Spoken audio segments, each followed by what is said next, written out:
आज बनवायला घेतलं होतं मी चटपटीत असं हिरवी मिरचीचं लोणचं. तर त्याच्यासाठी मी अशा पोपटी रंगाच्या हिरव्या मिरच्या घेतल्या होत्या.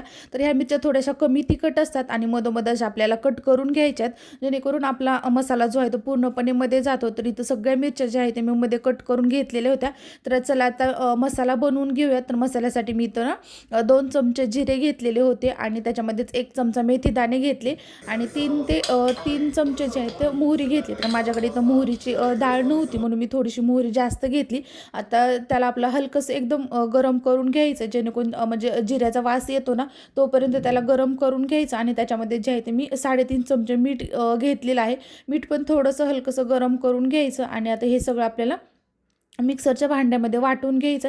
एकदम बारीक पेस्ट म्हणजे पावडर न बनवता थोडीशी खरबरीतच बनवून घ्यायची.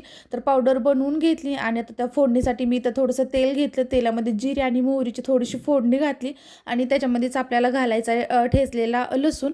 तर लसणाला असा ब्राऊन कलर येईपर्यंत आपल्याला छान असा परतून घ्यायचा आहे. त्याच्यानंतर मिरचीवर आपण जी पावडर बनवली होती मसाल्याची ती टाकून घ्यायची आणि पूर्णपणे मिरच्या ज्या आहेत त्याच्यामध्ये मिक्स करून घ्यायच्या. आता मधोमध तर मसाला काही पूर्णपणे जात नाही, तर त्याच्यामध्येच ना आपल्याला थोडंसं लिंबू पिळायचं आणि जो आपण लसूण तेलामध्ये हे केला होता तो पण घालून घ्यायचा आणि एक एक मिरचीला असा मसाला लावून घ्यायचा. तर इथं छान असं आपलं चटपटीत हिरवी मिरचीचा लोणचं तयार झालेलं आहे. अगदी कमी वेळामध्ये बनतं आणि चवीला पण खूप छान लागतं.